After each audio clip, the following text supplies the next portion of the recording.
So here we are at day 9 and part 30 something of the build.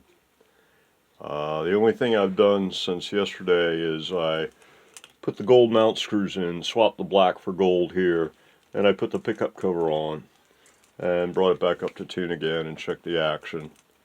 Let's see here. I'm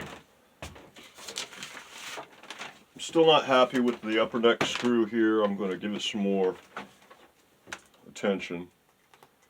And it looks like it's going to need a little bit of neck shim. And I still got to do something about switch knobs.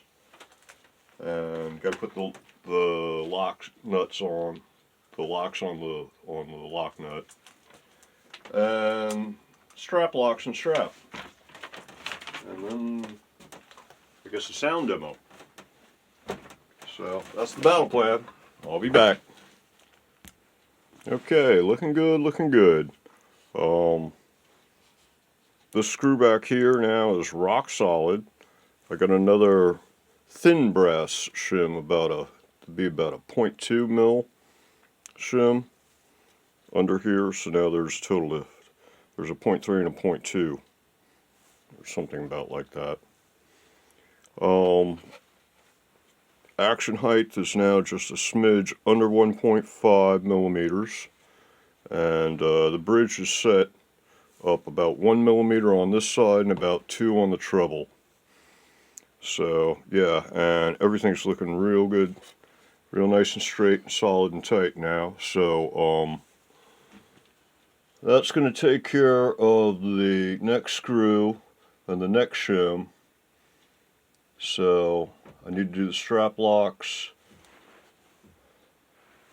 slap the locks on that just for completeness, I guess, and find some switch knobs. That's about it. And then it's ready for a sound demo, and then take it all apart again and start staining. Oh, and it's back up to tune again, so had to bring it up to tension in order to.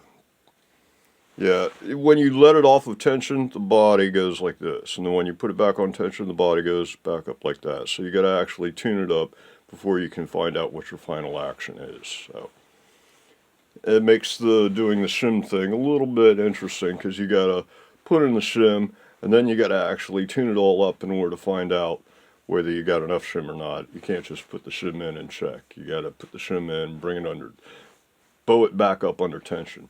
These guitars with these thin bodies that flex a little, you might almost think of it as like a bow and arrow, the bow from a bow and arrow.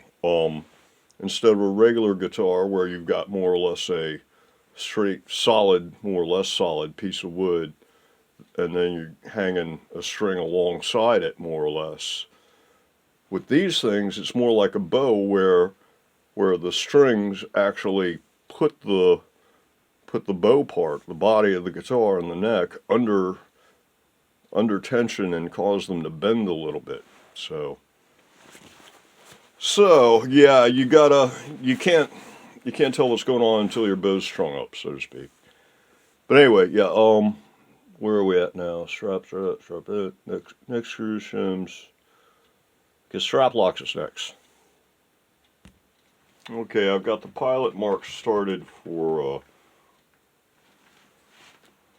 the strap locks, but the issue is that the body is so thin. The screw on a strap lock is actually longer than the body is thick, so I'm going to have to fish up some like shorter screws of an appropriate size.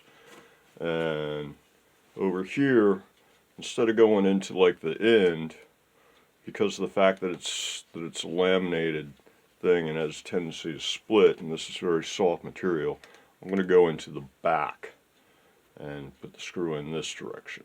So, yeah, time to go fish yet again. Like I said, I spend half of my guitar building time looking for parts, either online or in a parts box. So, time for strap lock screws. I'll be back. Okay, got some shorter screws. They're just flathead wood screws, and they're not, round head and stainless. But gold strap locks, and they don't even give you gold screws anyway, so what the hell. I mean, these will be down inside the buttons, inside the lock, so you barely see the difference anyway. And there it is. Because of the extreme softness of the material, no pilot hole, no wax. I just drove it straight in. Got a good solid snug fit, no looseness, no tear out, no nothing. No issues, hopefully. And it should be pretty strong. I mean, it's like, yeah. That one screw will hold the whole guitar. And we're still right around 4 pounds. Incredible. Time to put the other one on. And there we go. There's number 2. So, yeah, it'll go like this, and around your shoulder, and over to here. So, the next step is I'm going to use this guy with the curve on it, and the hammer. I'm going to punch out that hole to that diameter. So this will slip in there, and it'll sit nice and flat when you put the washer and the nut on it. So you can see where I've marked out. This is roughly where I'm going to cut. Actually a little smaller than that. And I've incorporated the original hole over here on this side of it. So that's the battle plan. And there it is. And you just take this guy and right like that. And then like that. And yeah, it sits all nice and flush. Okay, locks are on the strap. Well, it looks like it's going to need a strap bar. You string it up and it wants a neck dive. It's kind of hard to show you something that you have to be looking straight ahead for on a camera that's not looking straight ahead. But yeah, it wants the neck dive. So if you just pick it up, see, once it's got the strap lock, once it's got the strap bar and everything on it, it's all properly balanced. If you just pick up the strap by one finger like that, the guitar should hang at 30. The guitar, once you've got the correct length strap bar on here, the guitar, when you hold it like this with one finger, will hang at 30 degrees, just where you want it. And the leg bar will be pretty much horizontal. So it's going to need a strap bar. This button back here is going to have to come up somewhere around the 12th fret or so. So, yeah, actually, where will it have to come up?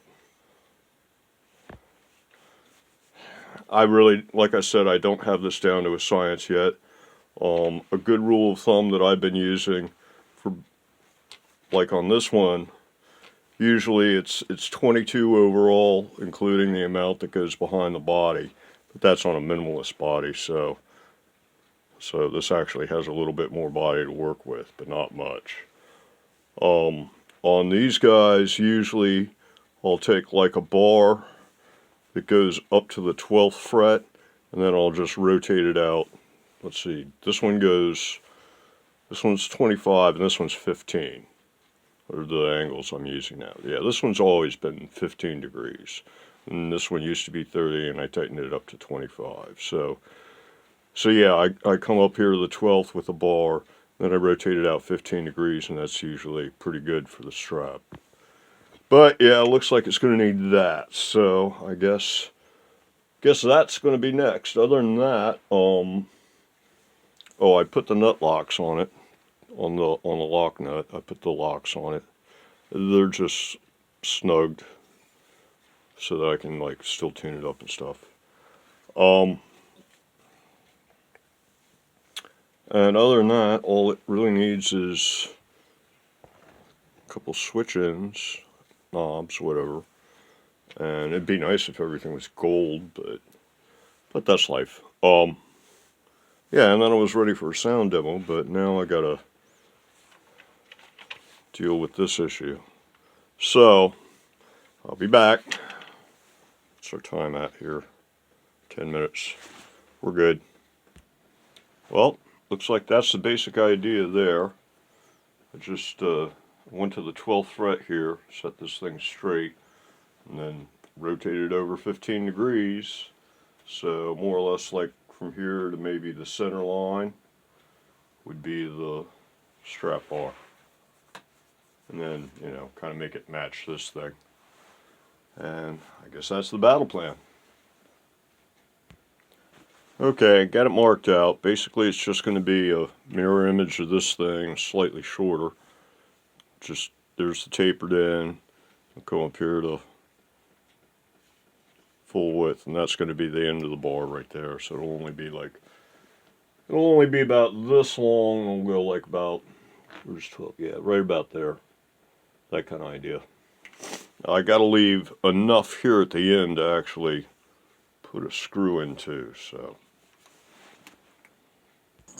Well, I erased the old marks and I marked it off again, leaving a wider tip here for the screw. So yeah, now it's about almost 15 mil instead of more like 5 like it was. Okay, all cut out. I just zapped it out right quick freehand on the table saw with no fence. I got to, I guess I got to do this process to it. And then, yeah, that process to it, and then final sanding. I'll be back. Okay, that's looking kind of beat up. Took a slightly different approach this time, trying to speed things up. I used claw hammer, the claw side of a claw hammer. I used the chisel that I was using for doing the strap locks. I did some gouging and stuff with that, and I also roughed it up with a bit with the Shinto rasp, and that was it. 2-3 minutes. Now I gotta hit it with the stain. Here's a little trick I discovered. One of the best applicators for this dye is just like put some dye on,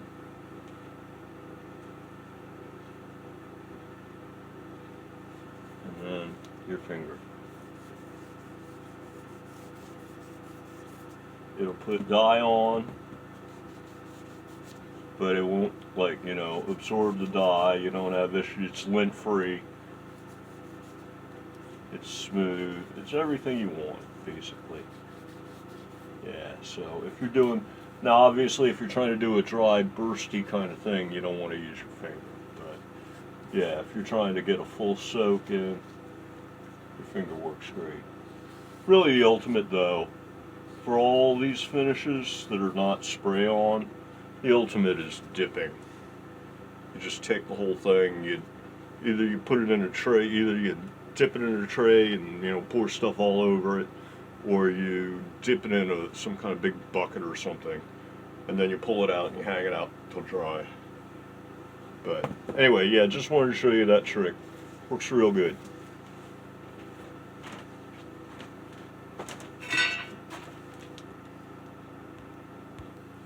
Well, while I was waiting for this bar here to dry, I thought I'd see if I could heat up the end of a little screwdriver and get these things a little wider and deeper so that they'd fit on these well. But all I ended up doing was getting it stuck on the screwdriver and then wrapped a bunch of tape on it, around it, in order to try to pull it off with the pliers without messing it up, the finish. And of course I messed up the finish. So much for that idea. I'm going to go fish for some other kind of knob. Maybe, I think that you can put a 3-way knob on a 5-way using a little bit of aluminum shim inside it in order to get things to fit. and then I could always, squirt them gold or something like that. So, but I'm going to see what I can fish up while I'm waiting for that bar to dry. Well, I went through my 2 bags of electronics here, gallon Ziplocs, and my 3 bags of unsorted stuff. And this is what I came up with in the way of hat switch knob thingies. So I think these small black ones here might work. I pulled one of them off of a 5-way, so see what happens. If not, I think 2 of these black ones here are matching, and I might be able to do something with them. Well, the black ones fit just fine here. So I guess I'll just leave it like that. The other ones don't fit. At least not without shimming them or something. So I guess that's going to do it for the knobs. At least for now. Like I said, I've got the parts. I can do a version 2.0 with the correct switches, with the DP-DT switches. So at this point, I'm basically waiting for the dye on the strap bar to finish drying. It's still damp, so I was thinking of stopping the video, but I'm only about halfway through the typical like 30-minute episode or whatever you would call it. So I guess I'll pause it, but I'm probably just going to go away for an hour and come back. Go play some video games or something. Well, it's been about 3 hours now, and not that warm in the shop. I ended up hanging it over the kerosene heater to get it to dry out. And also, excuse me, there's the fact that I was using a light brown. If you saw when I was doing the other one, I used up all the dark brown on the last one, and switched to light brown for the end. And on this one, I was doing all light brown, so I gave it a real good soaking, which meant it took longer. It's now been about 3 hours. This thing is dry, so it's time to sand. And there it is. Not a bad match. What do you think?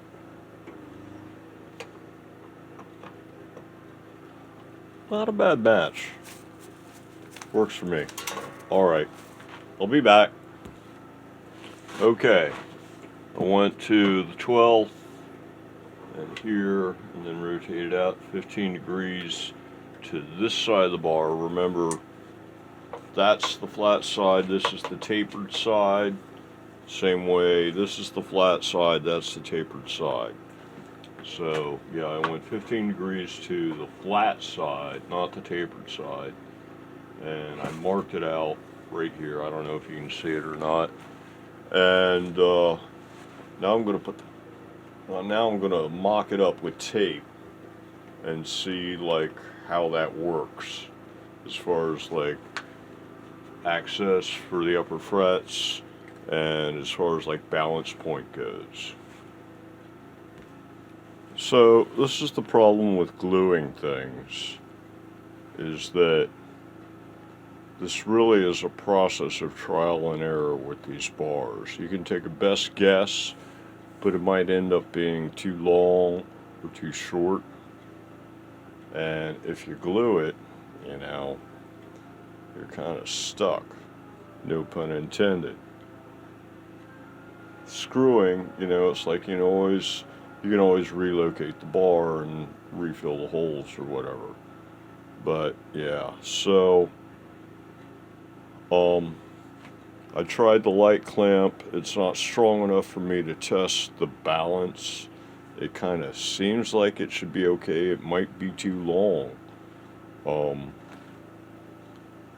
Maybe not. Hard to say. Wait and see. I mean, if the thing has serious unneck dive, so to speak, then yeah, it's too long. But if I go for like a heavier clamp in order to hold it steady so that I can test the thing for the strap, as far as the hand access goes, it's not a problem. But yeah, testing for the strap, you got to have it firmly attached to the body in order to basically hold it by right there and figure out if that's going to work or not. And so, yeah, like a Parker fly. This basically works like a Parker fly. It just sticks way the heck out there and gets you, so that you're actually past the center of balance of the guitar by about, if you go to the center of balance of the guitar, and then let's see, that's horizontal, so the guitar is going to be up 30. So the center balance, yeah. You go the center balance of the guitar, and then you go over 30 degrees this way, which kicks the neck that way 30 degrees. And that's more or less where the line along which your top strap's going to fall. Because if you put a strap button, or the front of the strap, top of the strap, along that line, then you're pretty much guaranteed that as long as you're hanging along that line, more or less like off a string, then the thing ought to hang at about 30-degree angle. This way. That way. So, yeah, so I guess what I'm going to do is I'm just going to glue it there and hope for the best. Well, I just checked it, and according to the center balance and the 30 degrees rule, this might be an inch or two too long, but I'm going to go for it anyway. I'm going to grab the super glue. Okay, here we go.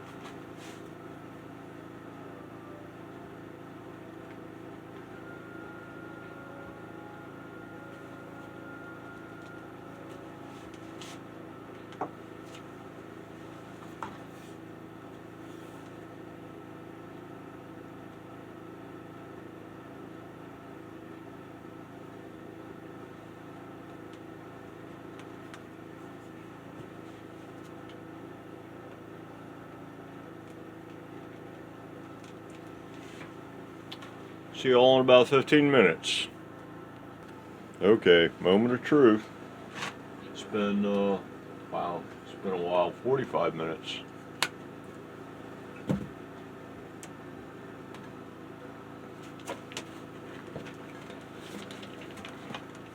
All of a sudden it feels very heavy to me. There we go. There we go. Yeah, holding it by nothing but the bar. And okay, so yeah, there's our finishing angle. It's almost 45. It might be a little, if you put the strap back here, you get closer to 30. Hold on, let me get it down here. Table, excuse me. Oh, it's calling the speaker wire. Alright. Yeah, so that's about 30 there. If I go here, you see how it tilts up a little bit. So, yeah, it'll be a little, well, we'll see. I mean, it's like, no, yeah, it might be a little long. I could always, like, cut it off a little bit. Let's see how it goes. If it's bad, I can always cut it down. But note that the super glue seems to work just fine. Out of all the minimalist bodies, twin V-bar thingies I've made, this might be the coolest looking one yet, but the pickguard might be a bit much. The 2.0 with the smaller switches, I can make it smaller if I want. Maybe about like that big, kind of a thing. About half as big. So, but anyway, let's see. Where am I at? Okay, that's on. Guess it's time to drill the end for the screw. I was actually planning on drilling it and installing the button for the strap lock before I glued it, but I forgot to, so oops. Yeah, it's better to like really think ahead and write stuff down and make a checklist so that you don't pull an oops. Okay, time to mark the hole for the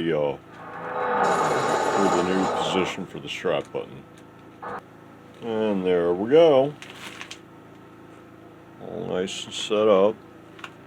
And then I am probably going to drill a pilot hole for this thing. This stuff is not as soft and I don't want it to split. Okay, drilled the smallest possible pilot hole. I was looking for the original link screw, but I didn't find it. Uh-oh, looks like we might have a little bit of a crack there. Yeah, I was looking for the original link screw, but I couldn't find it, so I went ahead with the other screw. And normally with a screw for the size of these guys, which is a little bigger than your usual screw on a guitar, I'd go with like the second smallest drill bit kind of idea. But I decided to go with the smallest because this stuff's pretty soft still. But looks like I might have guessed wrong because that looks like a little bit of a split maybe. We got it on the other side. Yeah, so maybe a little bit of a split, but it's tight.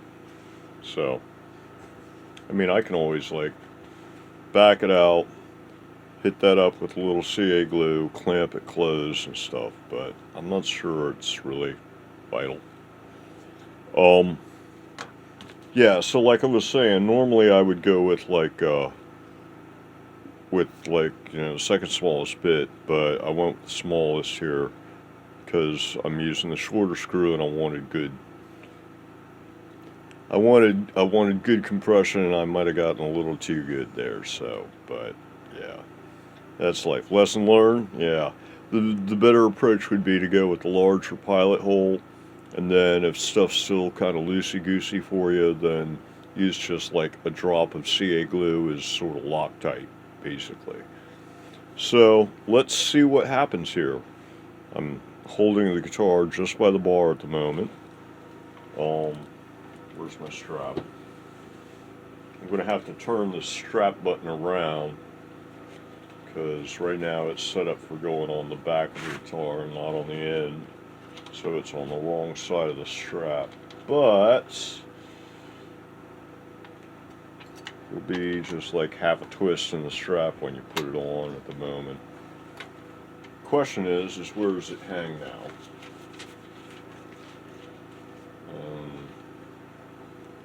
There's our answer. It now hangs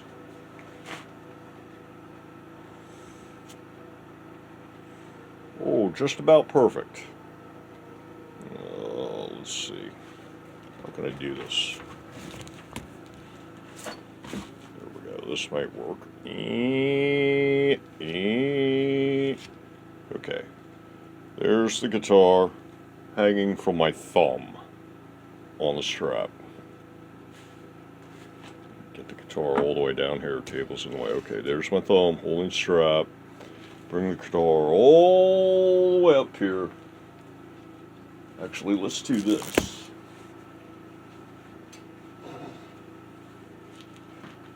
There we go. The guitar is hanging from a nail on the ceiling. And that's the angle that it hangs at. I'm going to get it to stop shaking here. Okay, yeah, I can see it's just a little bit less than level. Let me put it back there. Will it stay at level? Yeah, it'll stay at level. So yeah, there you go. That's the idea there. So yeah, looks okay. And it's not like this nail is totally holding it or anything. I mean, that's like where it naturally wants to hang if you like adjust it around to where it's happiest, so to speak. So yeah, it's just a little below 30 degrees, which is not bad. I mean, I set this thing at 25, so So yeah, that's not bad. That's not bad. It looks like a, that looks like an acceptable angle for playing, I'd say. So, and that's the natural hanging angle of the guitar now. If I wanted it to be up more this way, I think I'd actually have to extend the bar another inch or so in order to get that to work. But, alright, enough shining the camera at the light. Let me get it back down on the bench here. And get the guitar back down on the bench.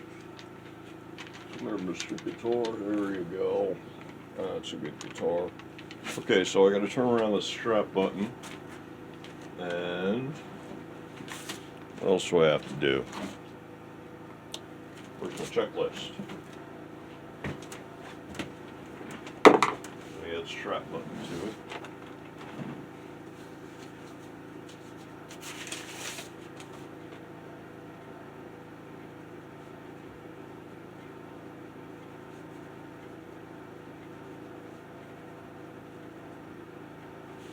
Turning around the strap button's been added to the checklist. I drilled the bar. I installed the button. I love crossing stuff off the list. I live for closure. And yeah, so I gotta turn this button around, and then I think it's time for a sound test. I'll be back. What's our time running here on this episode, so to speak? We are at 30 minutes. Okay. I'll turn the strap button around. We'll do the sound test in the next episode. Until then, everybody, have a good one.